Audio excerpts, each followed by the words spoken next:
দুইজনের মধ্যে বিচ্ছেদ করা, আলাদা করার একটি কুফরি বিদ্যা নিয়ে হাজির হলাম।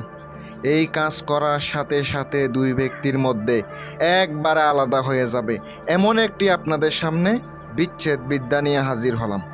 আজকের ভিডিওটা সম্পূর্ণ ধৈর্য সহকারে দেখবেন, কাজ করবেন, সাথে সাথে কাজ হবে, সাথে সাথে কাজ হবে। আমি 100% গ্যারান্টি দিলাম। সম্পূর্ণ ভিডিওটা ধৈর্য সহকারে দেখবেন।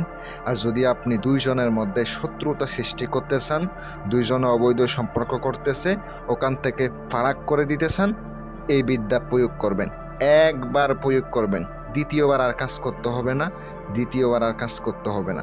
একবার করবেন, দুইজনের মধ্যে একবার ফারাক হয়ে যাবে, বিচ্ছেদ হয়ে যাবে। আমি 100% গ্যারান্টি দিয়ে বলতে পারি।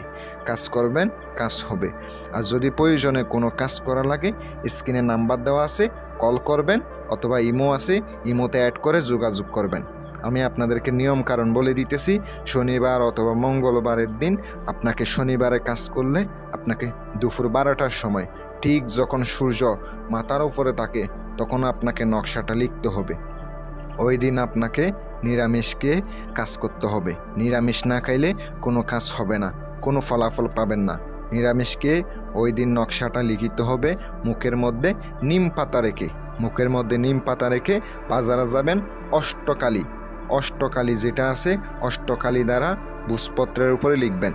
যদি ব্যবহৃত কাপড় পান, ওই ব্যবহৃত কাপড়ের উপরে নকশাটা বসে রেখে দিবেন। ওই কাপড়ের উপরে নকশাটা রেখে দিবেন। তারপর অবশ্যই দুই ব্যক্তির নাম নকশার নিচে লিখে দিতে হবে, মা বাবার নাম লিখিতে হবে।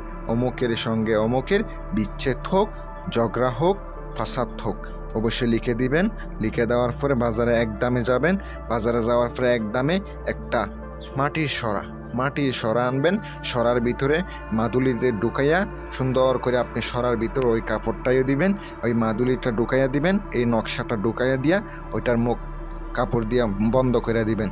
এবার রাত 12টার সময় সরাসরি নদীর পাড়ে যাবেন। সরাসরি নদীর পাড়ে গিয়ে আপনি এটা সুন্দর করে নিঃশ্বাস বন্ধ করে একবারে আধা হাত মাটির নিচে ফুটতে দেন। পিছনে না তাকিয়ে সোজা চলে আসবেন। দেখবেন দুইজনের মধ্যে কত ফারাক হয়ে যায়, বিচ্ছেদ হয়ে যায়, একজন অপরজনকে দেখতে পারবো না। কিন্তু সাবধান, বিচ্ছেদের কাজ করতে গিয়ে যদি কোনো ক্ষতি হয় আমি দায়ী থাকবো না। নিজ দায়িত্বে কাজ করবেন, নিজ দায়িত্বে কাজ করবেন। আর যদি প্রয়োজনে কাজ করাইতে চান, যোগাযোগ করবেন। আর অবশ্যই নকশাটি জাগ্রত করে নেবেন, নিজের শরীর সেফটি নিয়ে কাজ করবেন। আসসালামু আলাইকুম ওয়া রাহমাতুল্লাহ।